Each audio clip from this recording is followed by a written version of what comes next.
This is TradeFlow News, bringing you relevant news and insights from around the world. TradeFlow News, enabling trade for SMEs and economies worldwide. These are some of the key topics that we will be looking into in today's program.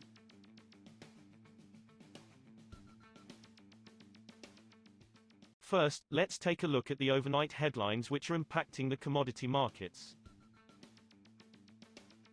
China's State Reserves Administration said on Thursday it would release crude oil reserves to the market via public auction to ease the pressure of high feedstock costs on domestic refiners. The release, described as a first, will be made in phases and is mainly for integrated refining and chemical plants, the National Food and Strategic Reserves Administration said in a statement. That potentially rules out the participation of some smaller, independent refiners known as teapots. The move will better stabilize domestic market supply and demand and effectively guarantee the country's energy security, the administration added, without specifying the volume of crude it would sell or when. Oil prices were steady on Thursday as China announced it would take an unprecedented step to release state oil reserves of crude oil to ease pressure on domestic refiners, potentially undercutting demand from elsewhere.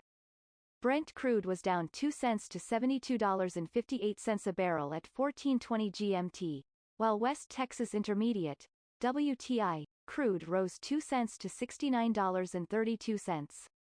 The surprise Chinese move aims, according to the National Food and Strategic Reserves Administration, to better stabilize domestic market supply and demand and effectively guarantee the country's energy security. Moving on to the top news in the energy sector. India's fuel consumption fell in August, government data showed on Thursday, as monsoon rains and shipping constraints slowed industrial and commercial activity. Demand in the world's third biggest oil consumer was still seen rebounding further from a pandemic-related slump in the fourth quarter, however. Fuel consumption, a proxy for oil demand, totaled 16.00 million tons last month, down 4.9% from July but 10.9% higher than a year before, data on the Petroleum Planning and Analysis Cell website showed. U.S. crude and fuel stocks all slumped last week, as Hurricane Ida shut most of the country's offshore production and numerous refineries, the Energy Information Administration said on Thursday. Analysts had anticipated a sharp fall in inventories across all major categories, as offshore platforms were unable to deliver crude to the U.S. mainland, and as several refiners ceased operations. Roughly 3/4 of Gulf of Mexico offshore production is still closed. Crude inventories fell by 1.5 million barrels in the week to September 3 to 423.9 million barrels, compared with analysts' expectations in a Reuters poll for a 4.6 million barrel drop. Stocks are now at levels not seen since September 2019. Next, we have the top news in metal markets. Gold steadied in choppy trading on Thursday, buoyed by a slight retreat in the dollar, but renewed bets the Federal Reserve may start early tapering of economic support capped gains, with the ECB also slowing its bond buying. Spot gold was up 0.2% at $1,791.53 per ounce by 11:30 a.m. Eastern Daylight Saving Time, 15:30 GMT, after briefly hitting $1,800.69 earlier in the session. U.S. gold futures fell 0.1% to $1,792.40.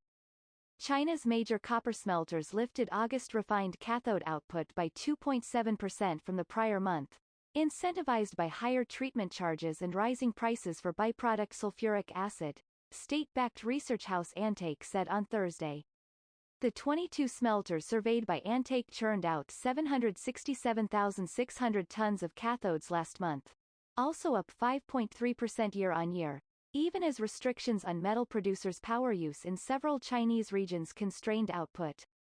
Antake sees September cathode production rising to around 780,000 tons despite more maintenance this month as treatment charges, a key source of smelter revenue, hover near 16-month highs above $60 a ton.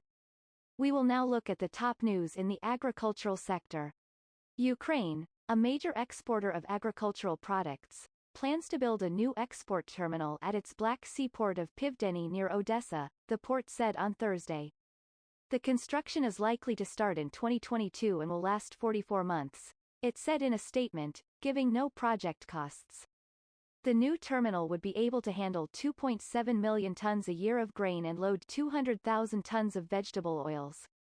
Ukraine expects an all-time high grain harvest of 80.6 million tons this year and expects to export about 61 million tons in the 2021-22 season. That is all for today's news on commodity markets. Stay tuned to TradeFlow News as we continue to provide you with more updates.